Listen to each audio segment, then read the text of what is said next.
Hey everybody, I hope your week is going well.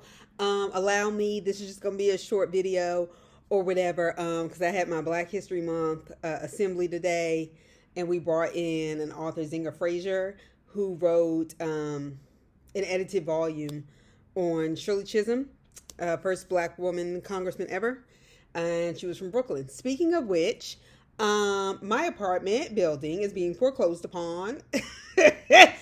I don't know where my rent's been going, but there's going to be a meeting tonight at 7, so that's why this is going to be quick. Nevertheless, the government's falling apart. Okay, this is like part 15, whatever. Here we go. So, I would suggest her book, in Shirley Chisholm's own words. Okay, so Congressman Jim McGovern, Democrat from Massachusetts. I happened to come across this yesterday. He is talking to the people in Trump's office, Trump, whatever his name is. Okay. Anyway, do y'all know the average SNAP benefit per person per meal is $2.07? $2.07. You can't get a pack of gum for $2 in this country. So with the benefits cut in the new budget, it would go from $2.07 to $1.60. And the people who needed it voted against these policies, or the person that would protect the policies, that would at least keep it where it was, which is still shitty.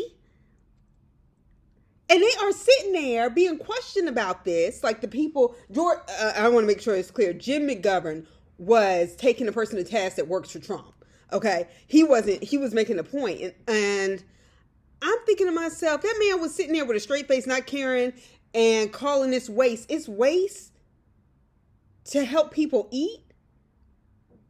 Y'all have no concept of humanity. I mean, y'all are really messed up. But y'all can send billions by the month to help Israel carry out a genocide against Palestinians and to help Ukraine fight against Russia. Ain't neither one of them have anything to do with us and don't have to. Miss me, okay? So apparently there have been a lot of town halls down south, all right? And they're erupting. Oh, honey, they're erupting in these white conservative, we all know is a code word for racist districts. They voted for their white racist conservative congressmen. But see, their job was, and they had been pretty good at this job up until this point, their job was to oppress Black people. By supporting voter suppression laws, like making sure people have an ID and a driver's license when we know that old people typically don't have one. And there had been probably 2 cases of voter fraud in the state of Georgia in like 70 years, and none of those people were Black. Give me a break. But anyway, and rolling back the DEI stuff, that is what the white people in the South voting for Republicans, that's what they signed up for. And that's what their congressmen had typically done. But y'all thought this wouldn't hit you. And I said this in my last video. Plot twist, Elon Musk said, fuck everybody. I'm from South Africa. I don't give a damn about this shit. All right. So GOP Representative Mark Alford from Missouri had a town hall. Yes, he did. He told those people that Elon Musk has contracts with the federal government. As soon as he said mint, then people were like, conflict of interest, see there. Them white people was going in on him, okay? But I think he thought, then he continues, Mark Alford, the Republican representative, and says, but I think he's doing an effective job in reducing waste. He was straight up arguing with the people who voted him in and said, look, I'm sorry that people got let go, but layoffs are happening and people are going to be let go from their jobs, and that's the reality of it. It doesn't have to be. It doesn't have to be, sir. That's the point. That's why they're mad. Y'all are supporting this non-elected, and by y'all, I mean these GOP reps, and a lot of the Democrats by default, by not fighting. This non-elected official who immigrated here from South Africa, and I'm making this point because y'all trying to throw all these other immigrants out the country. Y'all know it costs like $800 just to take the citizenship test? I found that out when I was at UCLA. It probably has gone up since then. That's to keep the poor from becoming citizens. you think these people don't want a way to become, citizens? Like, miss me. Anyway, but y'all let this non-elected official who immigrated here from South Africa and has conned his way into almost everything where he's had an ounce of success. Y'all don't have to approve his budgets that he's spearheading, where the rich are getting contracts and everybody else gets nothing. And then while you're kissing ass, Mark Alford, I hope you had plan B for when you get voted out, because those people were shouting and telling you how they've been affected with all of these decisions, and your priority was to defend the president instead of hearing your constituents. That's backwards. Yes, those people did vote wrong, and they getting what you get. Nevertheless, representatives are there to be representative of the people. You going hard on something that does not have to be. I don't even know why these people are running for office. I really don't. None of that stuff was illegitimate that they were bringing up. Then we know Rich McCormick of Georgia, got told off by all those white women, but one in particular who thought voter suppression, this is what I'm saying about her, thought voter suppression was to keep black people from voting like the good old days, and so that other women would have to commiserate in motherhood by way of illegalizing abortions. They decided they were moved to get in their Republican representative's ass, Rich McCormick, because he supported laws that would make people have a birth certificate to vote, and the birth certificate had to match their name that is on the voter registration. The problem is when a woman gets married and changes her name is not the same as it was on the birth certificate. Okay? And that white woman was like, that's voter suppression. And I absolutely agree. She made a very good argument. Okay? But it was fine when it was for black people. Not now. Okay, so Republicans, according to MSNBC, are putting the brakes on town halls so they don't have to face the people they represent. I said, what in the hell? That's part of your job is to take the heat. And this is heat y'all wouldn't have to take if y'all just had some damn backbone. Anyway, now speaking of MSNBC/NBC, there have been some controversial firings. Okay, Lester Holt is the person I'm going to start with, because that's the black man who has worked for NBC for decades and moved up into a primetime space, has been let go. Lester Holt was the man who covered Hurricane Katrina without hardly any sleep. You could tell. I remember that when I was in high school, and helped give voice and perspective to what was happening to African Americans in New Orleans under the Bush administration. Okay? He always carried himself well and with dignity and like a journalist with integrity, and something as a black person I can honestly say I was proud of. And I'm sorry that he's being let go with this racist firing that's happening, because he doesn't deserve that. And this is clear that this is happening because he's black. Now, I knew this was going to happen, and it's been happening very quickly. Like all the firings in the federal government, all the layoffs.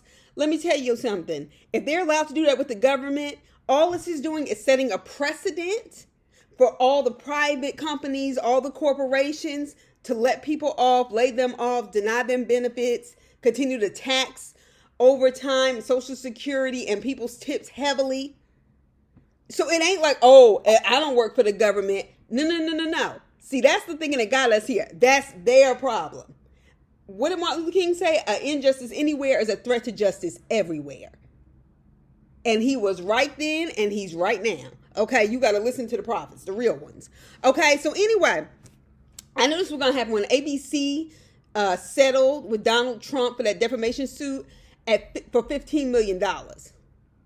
That set a precedent for everything, because this is before he was even inaugurated. They didn't fight it.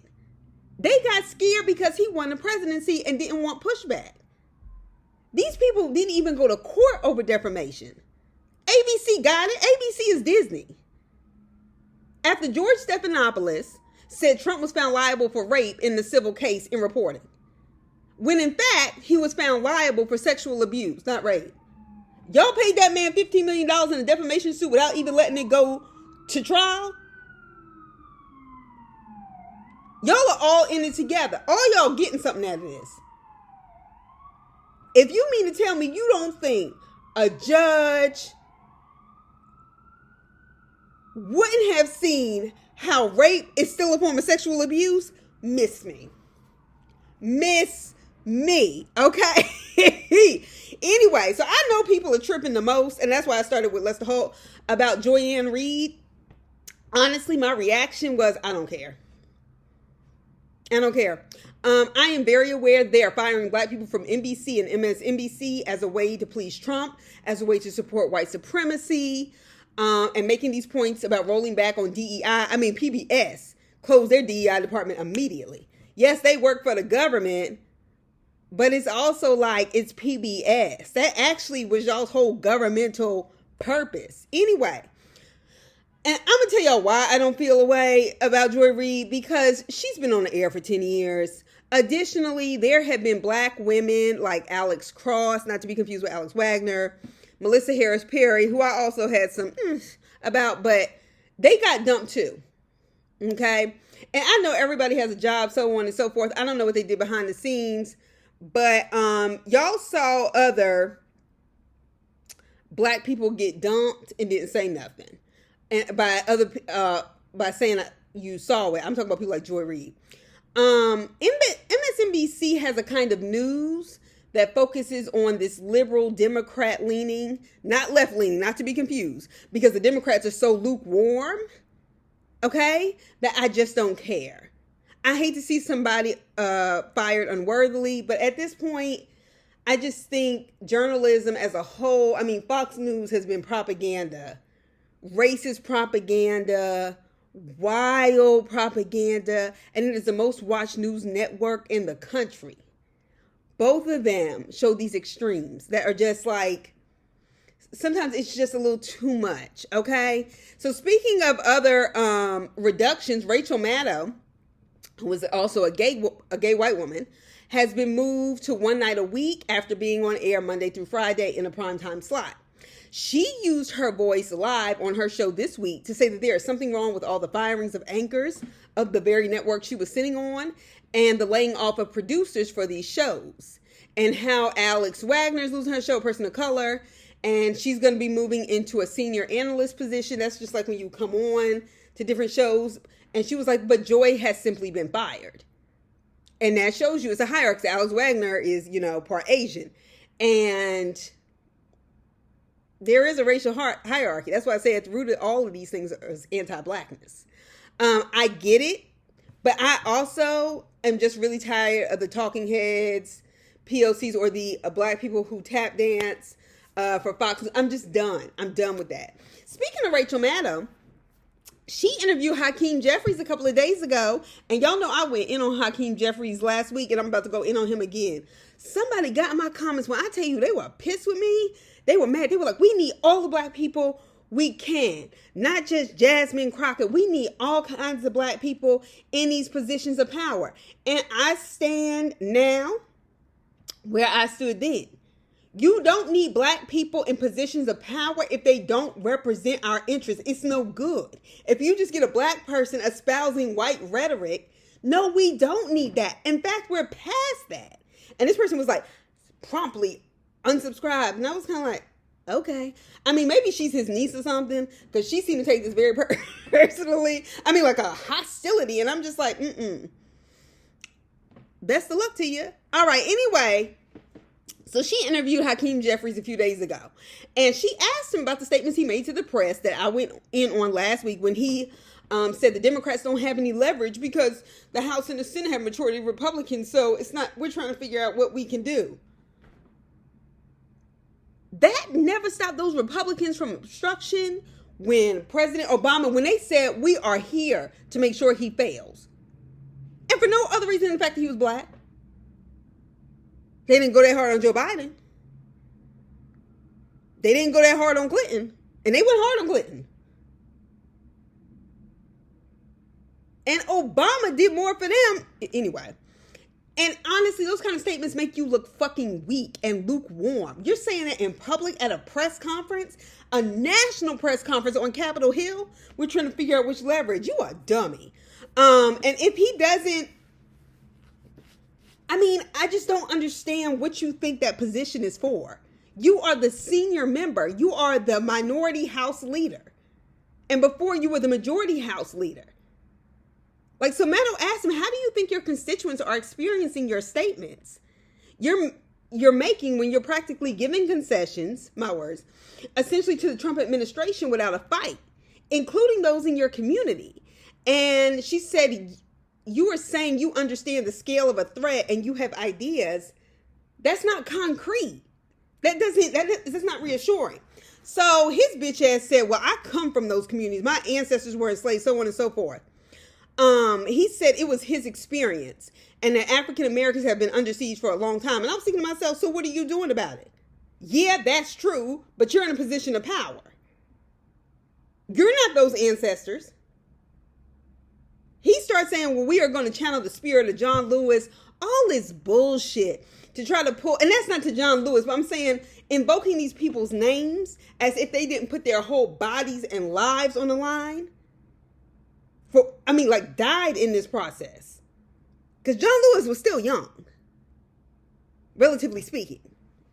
We're going to channel the spirit of John Lewis and try to pull this.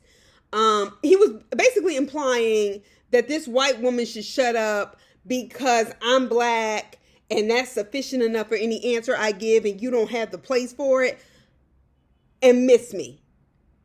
These days, let me tell you something, black faces in high places do not impress me. And Obama began that train for me. Okay? He did a lot of good things. And yes, if he was white, we probably would judge him by a different standard.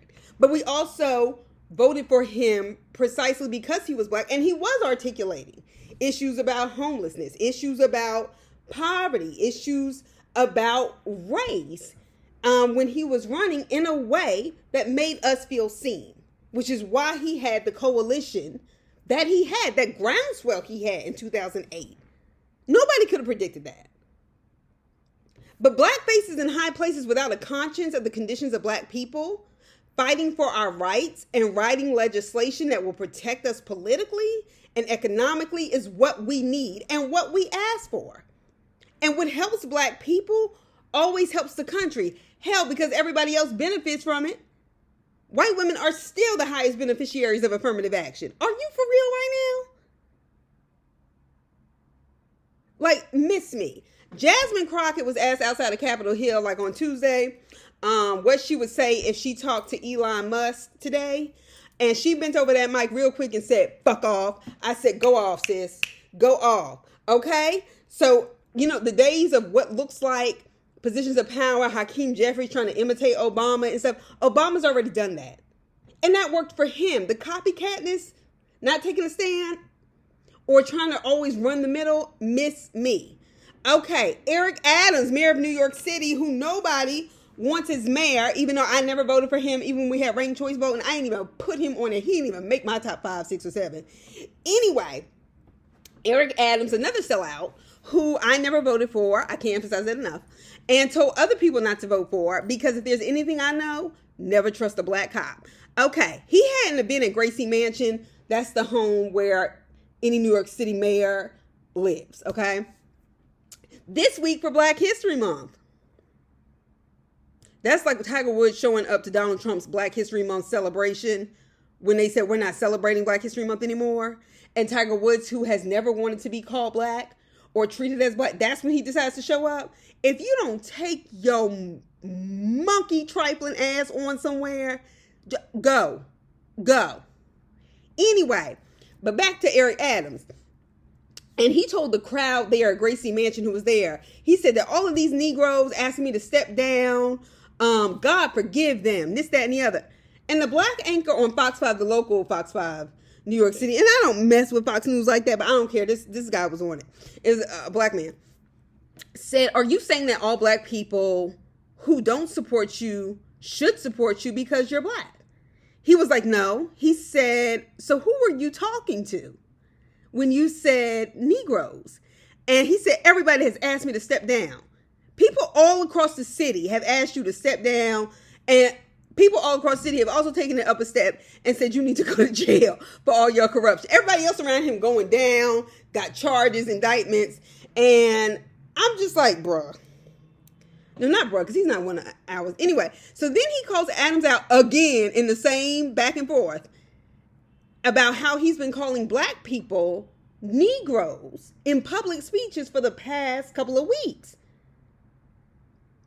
When in doubt, attacking the black community will get you cover from white people.